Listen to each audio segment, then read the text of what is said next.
नमस्कार मित्रांनो, कसे आहे तुम्ही? ओके, मस्त ना. आता आपण फोटोसिंथेसिस चॅप्टर मधला नवीन पोर्शन आपल्याला कव्हर करायचा बघा. आता आज आपण या चॅप्टर मधला समोरचा इलेक्ट्रॉन ट्रान्सपोर्ट, वॉटर स्प्लिटिंग आणि फॉस्फोरिलेशन शिकणार आहोत. आजचा पोर्शन मित्रांनो खूप महत्त्वाचा आहे. ओके, भरपूर टाईपचे क्वेश्चन्स या पोर्शनवरती सेट होऊ शकतात, बरोबर. तर मी डी हरदास, ओके, आणि माझ्यासोबत आपण आज हा कन्सेप्ट शिकूया. ओके, आणि हा मित्रांनो व्हिडिओ संपूर्ण पहा आणि समोरचे व्हिडिओ पूर्ण आपल्यापर्यंत येण्यासाठी चॅनलला लाईक आणि सबस्क्राईब करा. ओके, आता मित्रांनो आपल्याला आज शिकायचं आहे इलेक्ट्रॉन ट्रान्सपोर्ट. बरोबर, म्हणजे काय की आपण आतापर्यंत पाहिलेलं आहे की जे काही लाईट रिॲक्शन होते, या लाईट रिॲक्शन मध्ये काय होतं की जो क्लोरोफिल मॉलिक्यूल आहे तो क्लोरोफिल मॉलिक्यूल एनर्जी ॲब्झॉर्ब करतो आणि इलेक्ट्रॉन्स इमिट होतात. इलेक्ट्रॉन्स काय होतात? इमिट होतात, बरोबर. तर आपण मागच्या लेक्चरमध्ये पाहिलेलं आहे लाईट हार्वेस्टिंग कॉम्प्लेक्स काय असतं, फोटो सिस्टीमचे टाइप्स पाहिले, फोटो सिस्टीम 1, फोटो सिस्टीम 2, बरोबर. तर त्यात तिथून जे इलेक्ट्रॉन रिलीज झालेले आहेत मित्रांनो, ते इलेक्ट्रॉन समोर कसे मूव्ह होतात ते पाहायचे. आणि ते मूव्ह होत असताना वॉटरचं स्प्लिटिंग होतं आणि सायमल्टेनियसली फोटोफॉस्फोरिलेशन होतं. काय होतं? फोटोफॉस्फोरिलेशन. तर या सगळ्या गोष्टी सायमल्टेनियसली होत राहतात, बरोबर. म्हणून आपल्याला या सगळ्या तिन्ही पॉईंट एका सायमल्टेनियसली डिस्कस करायचे, बरोबर. बघा, सुरुवातीला काय होणार आहे? सुरुवातीला स्टार्टिंगला आपल्याला माहिती आहे की सगळ्यात महत्त्वाचा रोल प्ले करणार आहे लाईट. Okay, sunlight. सनलाईट जो काय आहे तो सगळ्यात जास्त महत्त्वाचा रोल प्ले करणार आहे, बरोबर. तर स्टार्टिंगला जो सनलाईट आहे तो पडणार फोटो सिस्टीम 2 जी काय आहे आपली, त्याच्या लाईट हार्वेस्टिंग कॉम्प्लेक्स वरती पडणार बघा मित्रांनो, बरोबर. आता हे जे काही फोटो सिस्टीम 2 चा लाईट हार्वेस्टिंग जो काही कॉम्प्लेक्स आहे, त्या कॉम्प्लेक्स मध्ये जे काही क्लोरोफिल मॉलिक्युल्स असणार आहेत, क्लोरोफिल ए चे मॉलिक्यूल, त्याचा जो एक रिएक्शन सेंटर्स आहे आणि नंबर ऑफ क्लोरोफिल मॉलिक्यूल, हे काय करणार, जे काही वेवलेंथ आहे 680 नॅनोमीटरची, ती 680 नॅनोमीटरची काय करणार, वेवलेंथ ॲब्झॉर्ब करणार, बरोबर. म्हणजे बघा मग काय म्हणू आपण की फोटो सिस्टीम 1 लाईट रेडिएशन,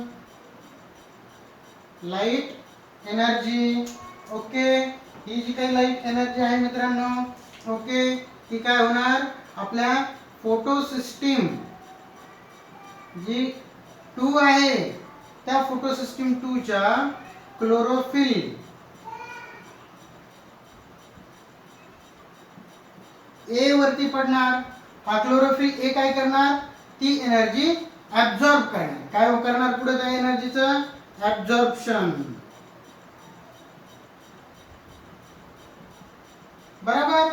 आता त्याने एनर्जी ॲब्झॉर्ब जर केली तर क्लोरोफिल ए जो मॉलिक्यूल आहे तो क्लोरोफिल ए मॉलिक्यूल एक्साइटेड स्टेटला जाणार आणि इलेक्ट्रॉन काय करणार, रिलीज करणार. Okay, chlorophyll A molecule will get excited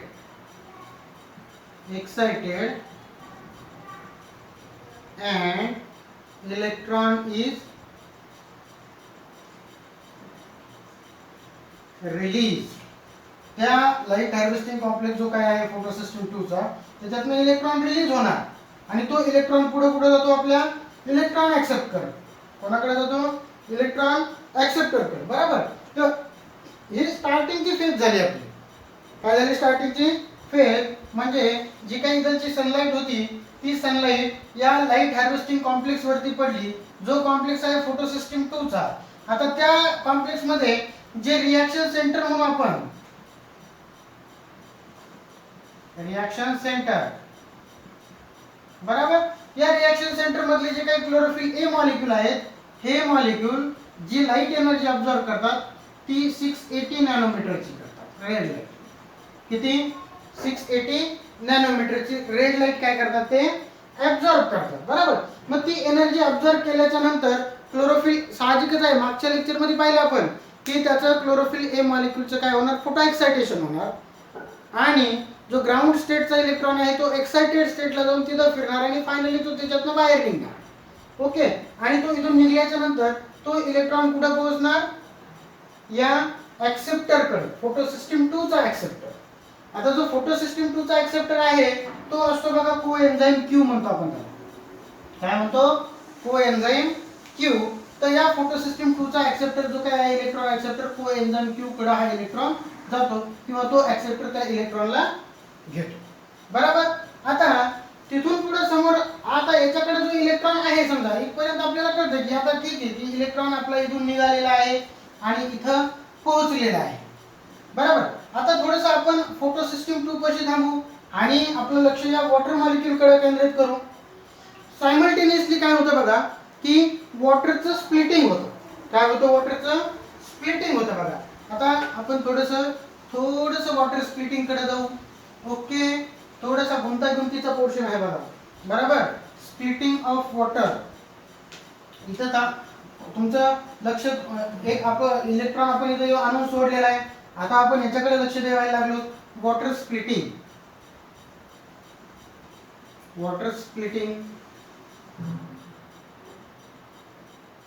आता काय होतं माहितीये का, मीन व्हाईल ही जी काही एनर्जी आलेली आहे, ही जी काही फोटो सिस्टीम 2 ने एनर्जी ऑब्झर्व केलेली आहे, ही फोटो सिस्टीम 2 काय करते माहितीये का, वॉटरचं स्प्लिटिंग करते. वॉटर स्प्लिटिंग म्हणजे काय, वॉटरचं ब्रेकडाऊन होणार आहे. Okay, in presence of sunlight. Again in presence of sunlight जे काही आपला H2O होता, H2O ज्याला आपण अजून स्पेसिफिकली लिहू वॉटर, हायड्रोजन आणि हायड्रोजन. हा जो काही आपला वॉटर आहे या वॉटरचं लाईटच्या प्रेझेन्स मध्ये आणि फोटो सिस्टीम 2 मध्ये इथं नीटला क्वेश्चन सेट होऊ शकतो बघा मित्रांनो की वॉटरचं जे काही फोटोलायसिस व्हायला लागलं, या वॉटरच्या स्प्लिटिंगलाच आपण म्हणतो वॉटरचं फोटोलायसिस. जे काही फोटोलायसिस व्हायला लागलं हे PS2 मध्ये होतं बघा. इथं नीटला क्वेश्चन सेट होऊ शकतो. फोटो सिस्टीम 1 मध्ये होत नाही. वॉटरचं जे स्प्लिटिंग आहे हे हमेशा फोटो सिस्टीम 2 मध्येच होतं. बरोबर. मग हा जो काही वॉटर मॉलिक्यूल आहे हा वॉटर मॉलिक्यूलचं फोटोलायसिस होणार. या स्प्लिटिंगलाच आपण म्हणतो फोटोलायसिस. स्प्लिटिंगलाच काय म्हणतो आपण, फोटोलायसिस ऑफ वॉटर. ओके, काय होणार इथं, मग हा बॉन्ड ब्रेक होणार, हा पण बॉन्ड ब्रेक होणार. ओके, आता इथं काय होणार माहिती मित्रांनो की सगळ्यात महत्वाचं म्हणजे H+ आयन्स तयार होणार 2. कशामुळे, कारण ब्रेकडाऊन झाल्याच्या नंतर हा जो काही ऑक्सिजन आहे हा ऑक्सिजन फुल्ली इलेक्ट्रोनिगेटिव्ह आहे, त्यामुळे तो त्या बॉन्ड मधले पूर्णच्या पूर्ण इलेक्ट्रॉन स्वतःकडे घेणार. बरोबर. इलेक्ट्रॉन घेतल्याच्या नंतर स्टार्टिंग फेजला हायड्रोजनवर पॉझिटिव्ह चार्ज येईल आणि ऑक्सिजनवर निगेटिव्ह चार्ज येईल. बरोबर. पण पुढच्या स्टेजला लगेच तो ऑक्सिजन स्वतःला स्टेबल करण्यासाठी काय करणार, त्याच्याकडचा जो काही इलेक्ट्रॉन आहे तो देऊन टाकणार. समजा इनिशियल स्टेजला असं होईल O-, काय होईल, O-. पण पुढं हा जो काही ऑक्सिजन आहे स्वतःला स्टेबल करण्यासाठी काय करल, ऑक्सिजन काय करल, 2 इलेक्ट्रॉन काय करल जे घेतलेले होते ते रिलीज करून टाकल. 2 इलेक्ट्रॉन काय करल, रिलीज करून टाकल आणि ऑक्सिजन सेपरेट एंटिटी तयार आहे. अशा पद्धतीने आता जेव्हा मग 2 वॉटर मॉलिक्यूल एकत्र स्प्लिट होतील, समजा हे 2 वॉटर मॉलिक्यूल जेव्हा 2 वॉटर मॉलिक्यूल स्प्लिट झाले तर नंबर ऑफ हायड्रोजन आपल्याला तिथे किती भेटतील, 4. बरोबर. तशा पद्धतीने नंबर ऑफ ऑक्सिजन 2, म्हणजे यालाच आपण म्हणू आता O2. म्हणजे आपल्याला एक ऑक्सिजनचा मॉलिक्यूल भेटला आणि ते 4 इलेक्ट्रॉन्स. बरोबर. मग आता इथे बघा photolysis of water. Photolysis of water means the breakdown of water in presence of sunlight. Breakdown of water in presence of sunlight याला सिंपली आपण म्हणतो फोटोलायसिस ऑफ वॉटर. तर फोटोलायसिस ऑफ वॉटर होतं तर इथं काय व्हायला लागलेलं आहे की फोटो सिस्टीम 2 मध्ये वॉटरचे सगळे तुकडे तुकडे होतात. हायड्रोजन H+ आयन सेपरेट होत आहेत, ऑक्सिजन सेपरेट होतो आणि 2 इलेक्ट्रॉन पण सेपरेट होतात. त्यापैकी हा वाला जो ऑक्सिजन आहे हा वाला एक आपला लाईट रिएक्शनचा किंवा फोटोसिंथेसिसचा एक बाय प्रोडक्ट आपल्याला तयार झालेला आहे. ओके, म्हणजे आता परत मग ही जी काही प्रोसेस आहे इथं दाखवण्याचा प्रयत्न केला बघा की जो काही वॉटर होता त्या वॉटरचं फोटोलायसिस झालं. वॉटरचं काय झालं? फोटोलायसिस.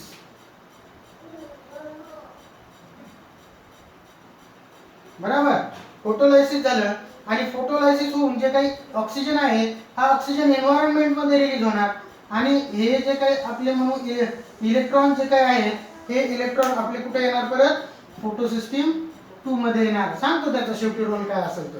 बरोबर, कारण एक इलेक्ट्रॉन जर इथून गेला निघून, समजा सनलाइट इथं आला फोटोसिस्टीम 2 च्या लाईट रिएक्शन सेंटर वरती आणि त्या क्लोरोफिलचं एक्सायटेशन करून जर इलेक्ट्रॉन पुढे गेला तर त्याला पण इलेक्ट्रॉनची गरज आहे की नाही नंतर? तर त्याला इलेक्ट्रॉन कुठून सप्लाय होणार? या फोटोलायसिस ऑफ वॉटर थ्रू. म्हणजे हे जे काही इलेक्ट्रॉन आहेत वॉटरचे फोटोलायसिस झालेले हे इलेक्ट्रॉन इथं येणार, इथंचे इलेक्ट्रॉन समोर जाणार. ही प्रोसेस चालूच राहणार. ही प्रोसेस काय होणार? चालूच राहणार. म्हणजे लाईट हार्वेस्टिंग कॉम्प्लेक्स जो काही आहे फोटोसिस्टीम 2 चा, त्याला जो इलेक्ट्रॉन सप्लाय होत आहेत आता ते इलेक्ट्रॉन कुठून सप्लाय होतात? वॉटर पासून. कुठून सप्लाय होतात? वॉटर पासून. तर अशा पद्धतीने हे आहे फोटोलायसिस ऑफ वॉटर. तर इथं सगळ्यात महत्त्वाचे दोन टाईपचे प्रश्न येऊ शकतात. एक प्रश्न बेसिक, फोटोलायसिस ऑफ वॉटर कुठं होतं? तर लक्षात ठेवा फोटोसिस्टीम 2 मध्ये जिथं वेव्हलेंथ असते 680 नॅनोमीटर या ठिकाणी वॉटरचं फोटोलायसिस होतं. आणि दुसरा क्वेश्चन काय आहे? कॅल्क्युलेशन ओरिएंटेड क्वेश्चन विचारला जाऊ शकतो की how many oxygen molecule will be formed if suppose 10 water molecule get undergoes photolysis. म्हणजे एक कॅल्क्युलेशनचा पोर्शन की वॉटरचे एवढे मॉलिक्यूलचं फोटोलायसिस झालं तर ऑक्सिजन किती मिळतील, किंवा ऑक्सिजनचे एवढे मॉलिक्यूल पाहिजे तर वॉटरचे किती मॉलिक्यूलचं फोटोलायसिस करायला लागेल. अशा टाईपचा प्रश्न येऊ शकतो. दुसरा प्रश्न की हे फोटोलायसिससाठी सुटेबल वेव्हलेंथ कुठली? म्हणजे काय की असं न विचारता की कुठं होतं, फोटोसिस्टीम 2 मध्ये होतं का 1 मध्ये होतं हे विचारण्याऐवजी सुटेबल वेव्हलेंथ विचारली. तशा ठिकाणी तुम्हाला सांगायला लागेल 680 नॅनोमीटर. कशामुळे? कारण ती वेव्हलेंथ आहे फोटोसिस्टीम 2 ची. कशाची वेव्हलेंथ आहे? फोटोसिस्टीम 2 ची. मग अशा पद्धतीने फोटोलायसिस ऑफ वॉटर झालं. बरोबर. मग आता बघा इलेक्ट्रॉन ट्रान्सपोर्ट. इनिशियल स्टेजला लाईट एनर्जी आली, याचं एक्साइटेशन होऊन इलेक्ट्रॉन बाहेर आला आणि तो ऍक्सेप्टरकडे गेला. बरोबर. मग ती जी काही इलेक्ट्रॉनची कमी झालेली जागा आहे ती लायसिस होऊन हा इलेक्ट्रॉन परत इथं आला. बरोबर. म्हणजे असं प्रोसेस चालूच राहणार आहे. बरोबर. आता इथं जेव्हा इलेक्ट्रॉन आला बघा, हा जो काही इलेक्ट्रॉन आहे मग तो इलेक्ट्रॉन आता पुढे जाणार आहे इलेक्ट्रॉन ट्रान्सपोर्ट चेन मध्ये. बरोबर. आता पुढे तो इलेक्ट्रॉन ट्रान्सपोर्ट चेन मध्ये वेगवेगळे सायटोक्रोम्स आहेत. बरोबर. सायटोक्रोम जे काय आहेत ते एन्झाइम्स आहेत, त्या चेन मधनं पास होतो पुढे समोर लाईट हार्वेस्टिंग कॉम्प्लेक्स कडे जाणार. कोणाच्या? फोटोसिस्टीम 1 च्या. फोटोसिस्टीम 1 च्या. बरोबर. मग इथं काय होतं माहितीये का, जेव्हा आपला इलेक्ट्रॉन ह्या कोएन्झाइम क्यू जो काय आहे तो कोएन्झाइम क्यू कडनं जेव्हा इलेक्ट्रॉन ट्रान्सपोर्ट सिस्टीम मध्ये एंट्री करतो तेव्हा तो तिथे युटिलाइज होत नाही. पण त्या इलेक्ट्रॉनच्या मदतीनं फॉस्फोरिलेशन होतं. काय होतं? Photo phosphorylation. त्यासाठी आता आपल्याला समजणं गरजेचं आहे फॉस्फोरिलेशन म्हणजे काय. बरोबर. बघा आता तुम्ही या थोडं इलेक्ट्रॉन ट्रान्सपोर्ट सिस्टीम जवळ थांबून राहा थोडंसं मित्रांनो. आता आपण थोडंसं फ्लॅशबॅक मध्ये बघू की फोटो फॉस्फोरिलेशन म्हणजे काय. बेसिकली फॉस्फोरिलेशन ही प्रोसेस अशी आहे ज्या प्रोसेस मध्ये आपण फॉस्फेट ग्रुप ऍड करत असतो. काय करत असतो? फॉस्फेट ग्रुप ऍड करत असतो. मग addition of phosphate group is called as phosphorylation. पण या फोटोसिंथेसिसच्या प्रोसेस मध्ये फोटो फॉस्फोरिलेशन होतं. बरोबर. आता मग पाहू आपण फोटो फॉस्फोरिलेशन. फोटो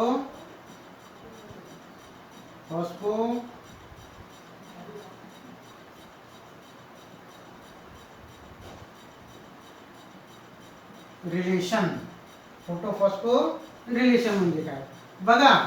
आता इनिशियली हे आपल्याकडे एडीपी मॉलिक्यूल आहे. कारण काय होतं माहितीये का की जे काही ॲनिमल्स आहेत हे ॲनिमल काय करतात, ऑर्गॅनिक कंपाऊंड जे काय मटेरियल फूड खातात आणि खाल्ल्याच्या नंतर त्याचं ऑक्सिडेशन रिडक्शन होणार आहे, रेडॉक्स रिॲक्शन्स होणार आहेत आणि त्याच्या थ्रू काय होणार की पर्टिक्युलर कंपाऊंड्सच्या बॉन्डच्या फॉर्म मध्ये एनर्जी स्टोअर राहते. बघा जसं की एटीपी म्हणतो ना आपण, तर ॲडिनोसिन ट्रायफॉस्फेट. तर जे फॉस्फेट आहे, ट्राय म्हणजे 3 फॉस्फेट. बरोबर. तर प्रत्येक जो काही फॉस्फेट आहे त्याच्यामध्ये जे काही फॉस्फेट बॉन्ड बनलेले आहेत त्या बॉन्ड मध्ये एनर्जी स्टोअर आहे. काय एनर्जी स्टोर आहे, बरोबर. तर मग या फोटोफॉस्फोरिलेशन मध्ये काय होतं बघा, की आपला जो एडीपी मॉलिक्यूल आहे, एडीपी म्हणजे ॲडेनोसिन डाय फॉस्फेट, हा ॲडेनोसिन डाय फॉस्फेट काय करतो की हा इलेक्ट्रॉन फिरत असताना हा जो इलेक्ट्रॉन इथे फिरतोय त्या इलेक्ट्रॉनच्या मदतीनं काय होतं, जे काही सायटोक्रोम्स एन्झाईम्स आहेत त्या सायटोक्रोम मधले सिस्टीम मधले एन्झाईमला वापरून तो काय करतो, एक इनऑर्गॅनिक फॉस्फेट किंवा फॉस्फेट ग्रुप जोडतो. म्हणजे याच्यामध्ये काय होते, फॉस्फेट ग्रुपचं ऍडिशन होतं, त्याला आपण म्हणतो इनऑर्गॅनिक फॉस्फेट. आणि त्या डाय फॉस्फेटचं रूपांतर होतं ट्रायफॉस्फेट मध्ये, म्हणजे ATP. याला काय म्हणतो आपण, ॲडेनोसिन ट्रायफॉस्फेट. काय म्हणतो याला आपण, ॲडेनोसिन ट्रायफॉस्फेट. म्हणजे याच्याकडे 3 फॉस्फेट ग्रुप्स असतात. किती असतात, 3 फॉस्फेट ग्रुप. आणि म्हणजे काय झालेलं आहे की एक फॉस्फेट ऍड झालेला आहे, बरोबर. तर नंबर ऑफ बॉन्ड जे ग्रुप आहेत फॉस्फेट ते 3 झाले आणि मग याची एनर्जी वाढलेली आहे आणि आपण काय म्हणू आता, हा एनर्जी रिच बनलेला आहे, बरोबर. एनर्जी कंटेनिंग इंटरमिडिएट्स म्हणून आपण त्याला, बरोबर, ज्याच्यामध्ये काय आहे, एनर्जी आहे. आता हा जो काही आहे हा आपला एक लाईट रिएक्शनचा प्रोडक्ट आहे. हा काय आहे, आपल्या लाईट रिएक्शनचा एक प्रोडक्ट आहे, बरोबर. म्हणजे काय होतंय बघा एकदा, की इन प्रेझेन्स ऑफ लाईट म्हणायला लागेल ना एकदा, इन प्रेझेन्स ऑफ लाईट. जसं लाईटच्या प्रेझेन्स मध्ये आपलं फोटोलायसिस झालं तसंच फोटोफॉस्फोरिलेशन सुद्धा इन प्रेझेन्स ऑफ लाईटच होतं. म्हणजे what is going to be happening, this adenosine diphosphate get or this inorganic phosphate is added into the adenosine diphosphate in presence of light to form ATP, and the process of formation of ATP in presence of light is called as photophosphorylation. Is called as photophosphorylation. कळलं आता photophosphorylation म्हणजे काय असतं ते, बरोबर. म्हणजे ATP formation व्हायला लागलेलं आहे कोणापासून, ATP पासून, आणि in presence of sunlight, in presence of sunlight, म्हणून याला म्हटलेलं आहे फोटोफॉस्फोरिलेशन. आता हे फोटोफॉस्फोरिलेशन मित्रांनो 2 टाईपचं आहे. किती टाईपचं, 2 टाईपचं आहे. एक आहे non cyclic photophosphorylation, non cyclic photophosphorylation, आणि दुसरा आहे सायक्लिक फोटोफॉस्फोरिलेशन. म्हणजे फोटोफॉस्फोरिलेशन हे 2 टाईपचं आहे, नॉन सायक्लिक आणि सायक्लिक. नॉन सायक्लिक म्हणजे काय, की एकदा इलेक्ट्रॉन गेला तर समोर जाणार, परत तो त्याच्या लोकेशनला परत येणार नाही. आणि सायक्लिक म्हणजे काय, की इलेक्ट्रॉन जो काय आहे तो सर्क्युलेट होणार आहे. काय होणार आहे, सर्क्युलेट. म्हणजे एखाद्या ठिकाणाहून जर इलेक्ट्रॉन रिलीज झाला तर तो परत त्या ठिकाणी परत येणार आहे. तर हे जे नॉन सायक्लिक फोटोफॉस्फोरिलेशन आहे यामध्ये फोटोसिस्टीम 2 PS2 आणि PS1 दोन्हीही इन्व्हॉल्व असतात. जे नॉन सायक्लिक फोटोफॉस्फोरिलेशन होतं यामध्ये फोटोसिस्टीम 2 आणि फोटोसिस्टीम 1 म्हणजे काय, की at 680 nanometre and at 700 nanometre. म्हणजे आपण म्हणू 680 नॅनोमीटरला आणि 700 नॅनोमीटरची. म्हणजे दोन्ही लाईट इथं उपयोगी पडतात, ओके. पण हे जे सायक्लिक फोटोफॉस्फोरिलेशन आहे हे फक्त फोटोसिस्टीम 1 मध्येच होतं. कुठं होतं, फक्त फोटोसिस्टीम 1 मध्येच होतं. आणि याचाच अर्थ हे फक्त कितीला होतं, मग 700 नॅनोमीटरला. कितीला होतं, 700 नॅनोमीटरला. मग आता पुढचा जो पोर्शन आहे, आता ही जी डायग्राम चेक करतोय आपण इलेक्ट्रॉन ट्रान्सपोर्ट, ही पूर्ण डायग्राम आहे नॉन सायक्लिक फोटोफॉस्फोरिलेशनची. आता आपण ट्रॅकवर आलो. नॉन सायक्लिक फोटोफॉस्फोरिलेशन त्यालाच आपण म्हणू शकतो आर, नॉन सायक्लिक फोटोफॉस्फोरिलेशन. बघा आता मग आताशी पोहोचलो आपण नॉन सायक्लिक फोटोफॉस्फोर. म्हणजे आपण हे सगळे पॉईंट्स गुंतागुंतीचे आहेत की इलेक्ट्रॉन ट्रान्सपोर्ट कसा होतो सगळ्यांना आपण कोरिलेट करण्याचा प्रयत्न केला, सेपरेट पाहण्याऐवजी, म्हणजे समजायला सोपं जाईल. बघा मग आता आपण इथे येऊन थांबलो होतो. इलेक्ट्रॉन जो काय आहे आपला तो इलेक्ट्रॉन ट्रान्सपोर्ट चेन मध्ये फिरत होता आणि या ट्रान्सपोर्ट चेन मध्ये वेगवेगळे सायटोक्रोम्स आहेत, वेगवेगळे एन्झाईम्स आहेत. कोएन्झाईम क्यूच्या पुढे आल्याच्या नंतर प्लास्टोक्युनोन आहे, त्याच्यानंतर सायटोक्रोम P6 असतो, सायटोक्रोम F आहे, त्याच्यानंतर प्लास्टोसायनिन्स. बरोबर. तर हे वेगवेगळे एन्झाईम्स थ्रू फिरत असताना हे जे काय आहे इथं होतं फॉस्फोरिलेशन आणि मग इथं काय बनायला आपला एटीपी मॉलिक्यूल बनतो. काय बनतो? ATP molecule. आणि फायनली हा जो काही इलेक्ट्रॉन आहे या इलेक्ट्रॉन ट्रान्सपोर्ट चेन कडनं कोणाकडे येतो, जे की फोटोसिस्टीम 2 जी आपलं फोटोसिस्टीम 1 जी काय आहे त्याच्या लाईट हार्वेस्टिंग कॉम्प्लेक्स कडे हा इलेक्ट्रॉन आलेला आहे. म्हणजे आता इथं हा एक इलेक्ट्रॉन येऊन पडलेला आहे. दुसरी गोष्ट काय आता की ही जी काही फोटोसिस्टीम 1 चं जे लाईट हार्वेस्टिंग कॉम्प्लेक्स आहे हा परत ही लाईट एनर्जी ऑब्झर्व करतो. जसं हा वाला 680 नॅनोमीटरची लाईट ऑब्झर्व करत होता तसंच हा 700 नॅनोमीटर ची वेव्हलेंथ ऑब्झर्व करतो.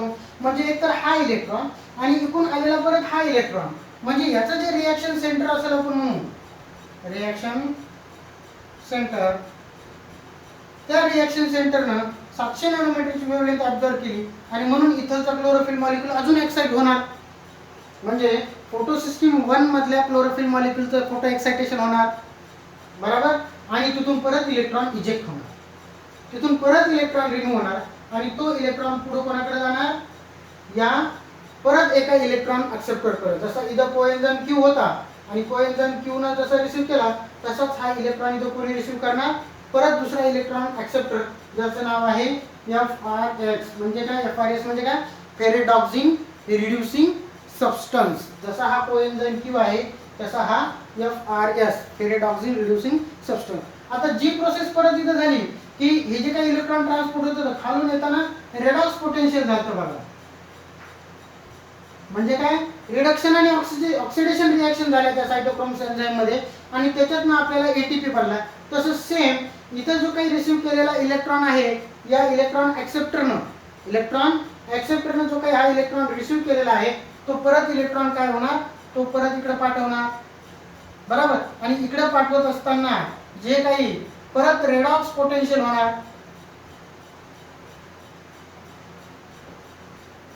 म्हणजे परत ऑक्सिडेशन आणि रिडक्शन होणार. पण हे रिएक्शन याच्यापेक्षा थोड्या फास्ट असतील.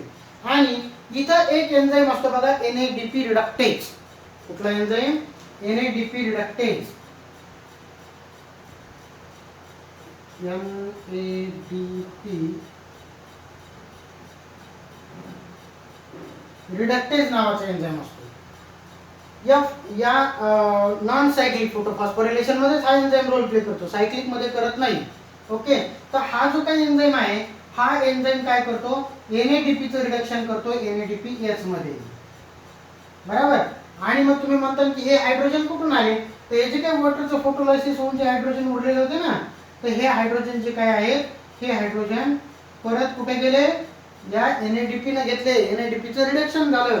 आपल्याला तर बेसिकली माहिती आहे की रिडक्शन म्हणजे काय की एखाद्या मॉलिक्यूल मध्ये आपण जर हायड्रोजन ऍड केला तर त्या रिएक्शनला बेसिकली आपण रिडक्शन म्हणतो. तर इथं NADP रिडक्टेज नावाचे एन्झाईम काय करतो, NADP चं रिडक्शन करतो. म्हणजे इथं परत आपण म्हणू रेडॉक्स रिएक्शन्स होत आहेत. आणि अशा पद्धतीने आपल्याला या नॉन सायक्लिक रिएक्शनचा किंवा लाईट रिएक्शनचा सेकंड प्रोडक्ट मिळाला बघा NADPH, जो की एनर्जी रिच कंपाऊंड आहे. म्हणजे एक ATP आणि दुसरा NADPH2. बरोबर. म्हणजे अशा पद्धतीनं लाईट रिएक्शनचं जे काही नॉन सायक्लिक फोटोफॉस्फोरिलेशन आहे त्यामध्ये आपल्याला काय मिळाला, हा एक कंपाऊंड मिळाला. अशा पद्धतीनं आता काय झालेलं आहे मग इथं बघा की इलेक्ट्रॉन जो काही आहे सगळ्या स्टार्टिंगला लाईट हार्वेस्टिंग कॉम्प्लेक्स जो काही आहे फोटोसिस्टीम 2 चा तिथून निघला, कोएन्झाइम Q कडे आला, तिथून इलेक्ट्रॉन ट्रान्सपोर्ट चेन मध्ये रिडक्शन झालं आणि ATP बनलं. तिथून पुढे लाईट हार्वेस्टिंग कॉम्प्लेक्स जे काय आहे किंवा रिएक्शन सेंटर ऑफ फोटोसिस्टीम 1 तिथं आला, तिथून इलेक्ट्रॉन परत कुठे गेला फेरोडॉक्सिन रिडक्शन सबस्टन्स म्हणजे त्याचा दुसरा इलेक्ट्रॉन ऍक्सेप्टर आणि तिथून पुढे कुठे गेला तो इलेक्ट्रॉन या NADP कडे गेला आणि तिथून पुढे त्याचं रूपांतर कशात केलं त्याने विथ हेल्प ऑफ हायड्रोजन त्याचं रिडक्शन करून NADPH2 बनला आपला जो की एनर्जी रिच कंपाऊंड आहे आणि one of the product of this non cyclic photophosphorylation किंवा आपण म्हणू लाईट रिएक्शन म्हणजे तो एकदा इलेक्ट्रॉन इथून गेला तो परत आला नाही अशा पद्धतीने जर तुम्ही पाहिलं गेले तर तुम्हाला हा जो आकार दिसतो हा आकार झेड सारखा दिसतो कशासारखा दिसतो झेड सारखा दिसतो म्हणून या स्कीमला झेड स्कीम म्हणतात काय म्हणतात Z scheme of the electron transport किंवा इलेक्ट्रॉन एकदा गेलेला परत इथं वापस आलेला नाही किंवा परत इथं पण वापस आलेला नाही म्हणून याला अजून आपण म्हणतो नॉन सायक्लिक फोटोफॉस्फोरिलेशन म्हणजे काय की फॉस्फोरिलेशन व्हायला एटीपी मॉलिक्यूल बनायला लागले पण तो इलेक्ट्रॉन परत वापस येत नाही जर तो वापस इथून जर इकडे आला असता तर आपण म्हणलो असतो की ते सायक्लिक झालं पण असं होत नाही बरोबर हे झालं मग नॉन सायक्लिक फोटोफॉस्फोरिलेशन ओके म्हणजे non cyclic photophosphorylation through electron transport कसं होतं आता इथं questions point of view important काय काय आहे ते बघा बरोबर सगळ्यात महत्त्वाचं आहे की ही वेवलेंथ जे काही असा प्रश्न येऊ शकतो की फोटो सिस्टम 2 मधलं जे रिएक्शन सेंटर आहे ते कोणती वेवलेंथ ऑब्झर्व करतो पहिलं दुसरं इथून इलेक्ट्रॉन गेल्याच्या नंतर याला इलेक्ट्रॉन सप्लाय कोण करतो हा वॉटर बरोबर त्याच्यानंतर फर्स्ट ऍक्सेप्टर कोण आहे फर्स्ट नॉन सायक्लिक फॉस्फोरिलेशन मधला फर्स्ट इलेक्ट्रॉन ऍक्सेप्टर कोण आहे कोएन्झाइम Q हे एक इम्पॉर्टंट आहे त्याच्यानंतर इथं कुठल्या टाइपची रिएक्शन होते म्हणजे एडिशन सबस्टिट्यूशन म्हणजे वेगवेगळ्या टाइपचे जे रिएक्शन्स आहेत त्याच्यापैकी एक गोष्ट लक्षात ठेवा रेडॉक्स रिएक्शन रिडक्शन आणि ऑक्सिडेशन रिएक्शन्स होतात त्याच्यामध्ये आणि इथं काय होतं एटीपी सिंथेसिस होतं त्याच्यानंतर हा इलेक्ट्रॉन इथं आला इथं तुम्हाला लक्षात ठेवणं गरजेचं आहे ही वेवलेंथ त्याच्यानंतर तुम्हाला लक्षात ठेवणं गरजेचं आहे की सेकंड जो काही फोटो सिस्टम 1 चा इलेक्ट्रॉन ऍक्सेप्टर कोण आहे FRS फेरोडॉक्सिन रिड्युसिंग सबस्टन्स हा वाला बरोबर त्याच्या म्हणजे इथं कोण आहे बाबा ऍक्सेप्टर अशा टाइपचा क्वेश्चन सेट होऊ शकतो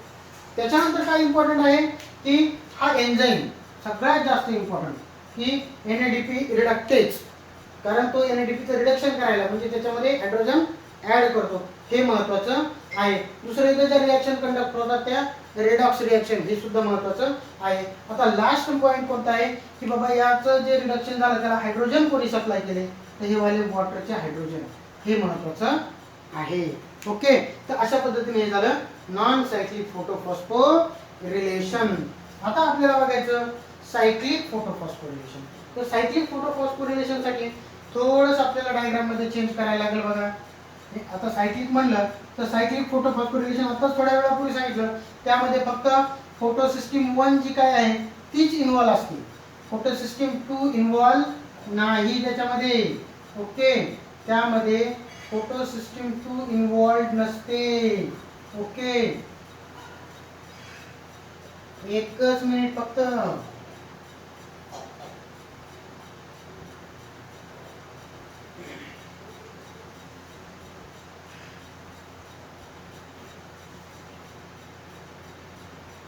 photosynthesis in higher plants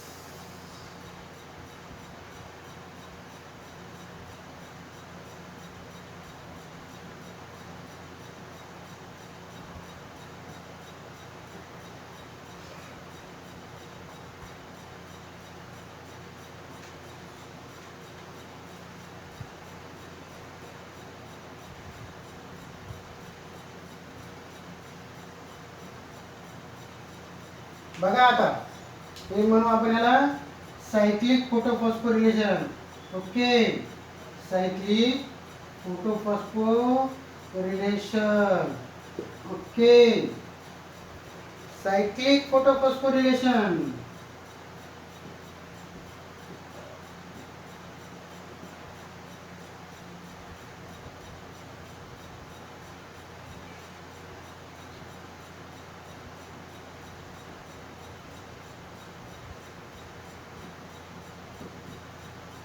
आता आपण पाहिलेलं आहे की इथं फक्त फोटो सिस्टीम 1 इन्व्हॉल्व आहे जे मी आता सांगितलं तुम्हाला बरोबर. मग इथं सायक्लिक फोटोफॉस्फोरिलेशन मध्ये काय होणार बघा मित्रांनो, की याचं जे रिॲक्शन सेंटर आहे, रिॲक्शन सेंटर, तिथले जे काही क्लोरोफिल ए मॉलिक्यूल असतील ते क्लोरोफिल ए मॉलिक्यूल काय करणार, 700 नॅनोमीटर वेव्हलेंथचे रेडिएशन ऍब्झॉर्ब करणार.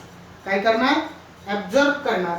आणि या मॉलिक्यूलचं काय होणार, एक्साइटेशन होणार. काय होणार त्या मॉलिक्यूलचं, जो काही तिथलचा एक रिॲक्शन सेंटरचा क्लोरोफिल ए मॉलिक्यूल असेल त्याचं फोटो एक्साइटेशन होणार.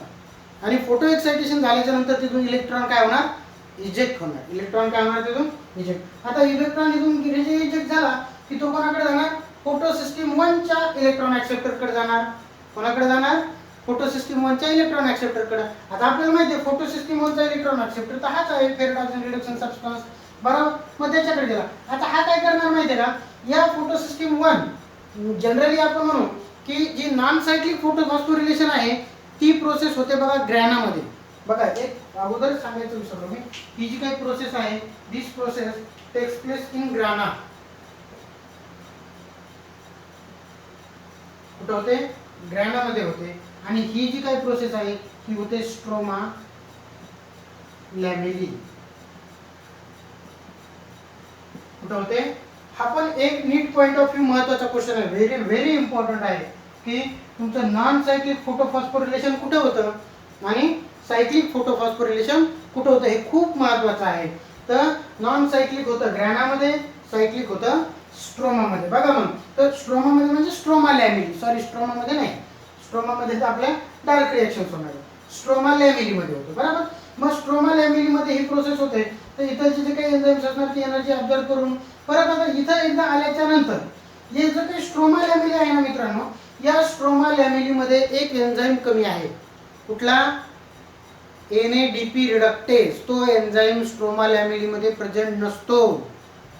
NADP रिडक्टेज नावाचा एन्झाईम स्ट्रोमा लॅमेलीमध्ये प्रेझेंट नाही. दुसरी, त्या स्ट्रोमा लॅमेलीमध्ये म्हणजे आपण म्हणू NADP नाहीच, तिथं NADP रिडक्टेज ॲब्सेंट आहे आणि फोटो सिस्टीम 2 पण ॲब्सेंट आहे. बरोबर. म्हणजे दोन गोष्टी इथं स्ट्रोमा लॅमेलीमध्ये ॲब्सेंट आहे. म्हणजे जर NADP रिडक्टेज मित्रांनो ॲब्सेंट आहे तर तिथं मग NADP टू NADPH2 बनण्याचा प्रश्न आहे का, काही नाही. NADPH2 इथं बनणारच नाही. इथं पण काळजीपूर्वक लक्ष ठेवा, कारण तो तिथं एन्झाईम प्रेझेंटच नाही.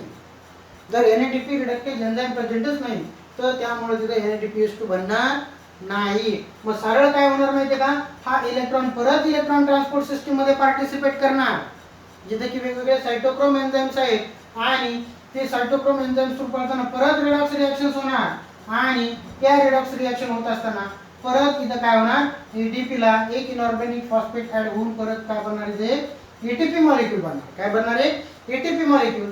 आणि या इलेक्ट्रॉन ट्रान्सपोर्ट सिस्टीम मध्ये फिरून इलेक्ट्रॉन परत कुठे येणार, या रिॲक्शन सेंटर मध्ये येणार. म्हणजे इथं कसं दिसेल आपल्याला, ज्या ठिकाणाहून इलेक्ट्रॉन इजेक्ट झाला ते आहे. बरोबर.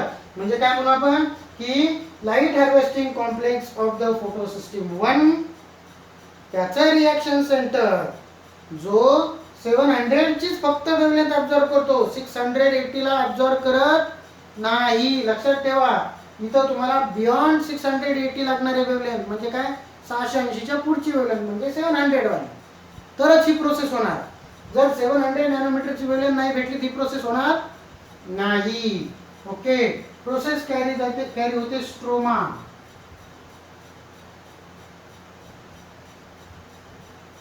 लॅमेली मध्ये. कुठे होते प्रोसेस ही, स्ट्रोमा लॅमेली मध्ये होते. बरोबर.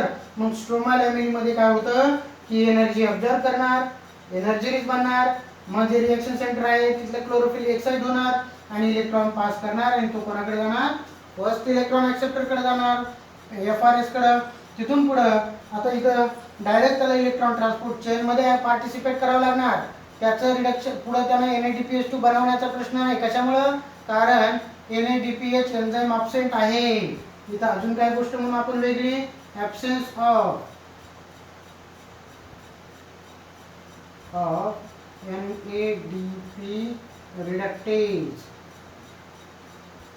एन्झाईम हा इथं ॲब्सेंट आहे. म्हणजे याला एक ऑप्शन आहे की हा जो इलेक्ट्रॉन आहे परत इलेक्ट्रॉन ट्रान्सपोर्ट चेन मध्ये पार्टिसिपेट करणार, तो तिथं फिरणार आणि फिरत असताना एटीपीचं फोटोफॉस्फोरिलेशन करून एटीपी बनवणार, जो एक आपला या लाईट रिएक्शनचा प्रोडक्ट आहे. आणि फायनली तो इलेक्ट्रॉन कुठे येणार, त्या रिएक्शन सेंटरकडे. म्हणजे काय म्हणू आपण, ज्या 700 नॅनोमीटर वेव्हलेंथचा ऑब्झर्व करणाऱ्या क्लोरोफिल ए मॉलिक्यूल पासून तो इलेक्ट्रॉन गेलेला होता, परत त्याच्याकडे आलेला आहे. म्हणजे एक सायकल कंप्लीट केली त्यानं. That's why this type of photophosphorylation is called as cyclic photophosphorylation. इथं क्वेश्चन्स काय काय सेट होऊ शकतात. इथं पण वेव्हलेंथ इम्पॉर्टंट आहे, त्याच्यानंतर फोटो सिस्टीम कोणती हे इम्पॉर्टंट आहे, त्याच्यानंतर प्रोसेस कुठं कंडक्ट होते हे इम्पॉर्टंट आहे, म्हणजे स्ट्रोमा लॅमिनी. त्याच्यानंतर हा एन्झाईम ऑब्सेंट असतो म्हणून होत नाही हे सुद्धा माहित पाहिजे तुम्हाला. ओके, अशा पद्धतीने हे झालं सायक्लिक फोटोफॉस्फोरिलेशन. अशा पद्धतीनं जो काही आपला इलेक्ट्रॉन आहे तो इलेक्ट्रॉन ट्रान्सपोर्ट होतो. मग इलेक्ट्रॉन ट्रान्सपोर्ट जे काही आपण म्हणू लाईट रिएक्शन मध्ये दोन पद्धतीनं झालं, एक तर तुमचं नॉन सायक्लिक फोटोफॉस्फोरिलेशन किंवा दुसरं सायक्लिक फोटोफॉस्फोरिलेशन. ओके, मग आता नॉन सायक्लिक मध्ये कोणाकडनं कोणाकडे जातो, सायक्लिक मध्ये कोणाकडनं कोणाकडे जातो सांगितलंय क्लिअर. ओके, नाही कळलं एकदा व्हिडिओ बार बार बघा. ओके, एकदा दोनदा बघा. नाही जर कळलं तर संपर्क साधा. ओके, कम्युनिकेट करा. ओके, आणि नंतर दुसऱ्या वेगवेगळ्या 2-3 बुक्स मधनं हा पॉइंट वाचा. ओके, रीड करा चांगल्या पद्धतीनं आणि त्यानंतर या पॉइंट्सवरचे क्वेश्चन सॉल्व करा. मॅक्झिमम 99.99% क्वेश्चन्स तुम्हाला सॉल्व करता येतील. ओके, आणि आमचे नवनवीन व्हिडिओ पाहण्यासाठी चॅनलला सबस्क्राईब करा, शेअर करा, लाईक करा. ओके, आम्ही तुमच्या कंटिन्युअस संपर्कामध्ये राहू आणि जेवढे प्रश्न तुमचे जेवढे प्रॉब्लेम सॉल्व करण्याचा प्रयत्न करता येईल तेवढा करू. Okay, thank you, take care.